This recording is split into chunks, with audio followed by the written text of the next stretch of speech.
Good evening, student. Today we will start next topic of our first chapter, which is state of matter. State of matter, as we know that we have know about state of matter, solid, liquid and gas. Here three type of state of matter exist: solid, liquid and gas. हमने देखा है कि हमने बहुत सारी चीज़ें हम daily routine में देखते हैं, जैसे वुडन बॉक्स होता है सॉलिड स्टेट में होता है, वाटर है वो लिक्विड होता है, जो गैस हम ब्रेथ करते हैं ऑक्सीजन रिलीज करते हैं CO2 कार्बन डाइऑक्साइड, वो सारे एग्जाम्पल गैसेज के हैं। हम बहुत सारे एग्जाम्पल दे सकते हैं लिक्विड, सॉलिड और गैसेज के, जैसे कि हम अपनी डेली रूटीन में देखते ही रहते हैं। नेक्स्ट हम देखेंगे कि जो हमारी स्टेट ऑफ मैटर होती है उसके ऊपर ना अफेक्ट क्या होता है टेम्परेचर का, कि जैसे जैसे हम टेम्परेचर को वेरी करवाएंगे, चेंज करवाएंगे, तो उसके ऊपर क्या इफेक्ट आएगा। Then as we know that water exist in three state, all three state में एग्जिस्ट करता है water, solid, liquid and vapours. Solid ice, जब आइस फॉर्म में वाटर होता है तो वो सॉलिड स्टेट में एग्जिस्ट करता है, वाटर फॉर्म में जब होता है तो लिक्विड स्टेट में एग्जिस्ट करता है, और जब वेपर फॉर्म में होता है तो गैसियस स्टेट में एग्जिस्ट करता है।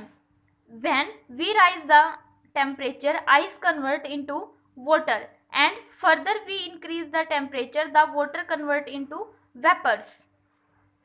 जैसे कि हम जानते हैं जब हम फ्रिज में से आइस को निकालते हैं, बाहर रखते हैं, तो टेम्परेचर इंक्रीज हो जाता है, और टेम्परेचर के इंक्रीज होते ही धीरे धीरे वो आइस मेल्ट करना स्टार्ट करती है और फाइनली वाटर में कन्वर्ट हो जाती है।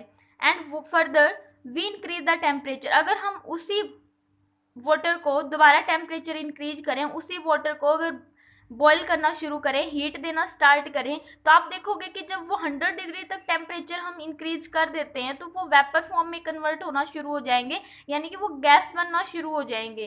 तो हम बोल सकते हैं कि जब हम टेम्परेचर को चेंज करते हैं तो हम हमारी स्टेट ऑफ मैटर को भी चेंज कर रहे हैं। जब हम टेम्परेचर को इंक्रीज करते हैं या टेम्परेचर को डिक्रीज करते हैं तो दोनों ही इफेक्ट शो होते हैं। जैसा हमने सॉलिड स्टेट थी, सॉलिड को हीट किया तो लिक्विड में कन्वर्ट हो गया, अगर हम उसी टेम्परेचर को इंक्रीज करते हैं तो लिक्विड में कन्वर्ट होता है, और टेम्परेचर को डिक्रीज करते हैं यानी कि कूल करते हैं तो सॉलिड स्टेट में कन्वर्ट होता है।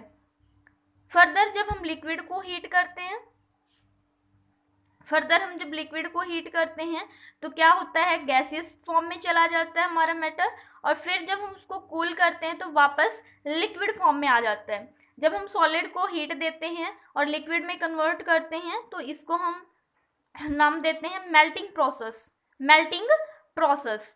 और जब हम फर्दर लिक्विड को हीट करते हैं तो इसको हम फॉर्म देते हैं, वो गैसियस स्टेट में कन्वर्ट होता है, वेपर बनने स्टार्ट होते हैं, तो हम बोलते हैं कि इस हीट के द्वारा हम लिक्विड को वेपराइजेशन कर रहे हैं, उसका इवेपरेशन करवा रहे हैं। अगर हम इसका टेम्परेचर कम करते हैं, डिक्रीज करते हैं, यानी गैसियस फॉर्म में वेपर्स को कूल करते हैं, तो हम बोलते हैं कंडेंसेशन कर रहे हैं। कौन सा प्रोसेस कर रहे हैं, कंडेंस कर रहे हैं, यानी कि हमने गैस को कंडेंस किया तो उन वेपर्स को हमने दोबारा लिक्विड फॉर्म में कन्वर्ट कर लिया है।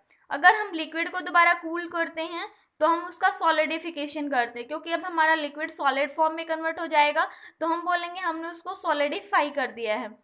नेक्स्ट है, now we will discuss all three state one by one. हमारे पास जैसे कि सॉलिड है, लिक्विड है, गैस है, हम तीनों स्टेट को एक एक करके दोबारा से डिस्कस करेंगे।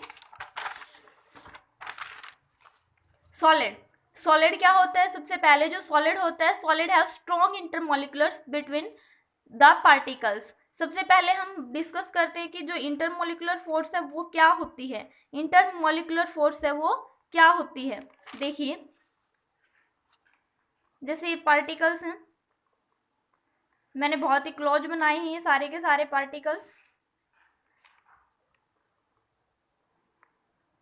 सॉलिड हमारा ऐसा मैटर होता है जिसके पार्टिकल्स के बीच में कोई भी गैप नहीं होता है, बहुत ही क्लोज होते हैं एक दूसरे के सारे पार्टिकल्स।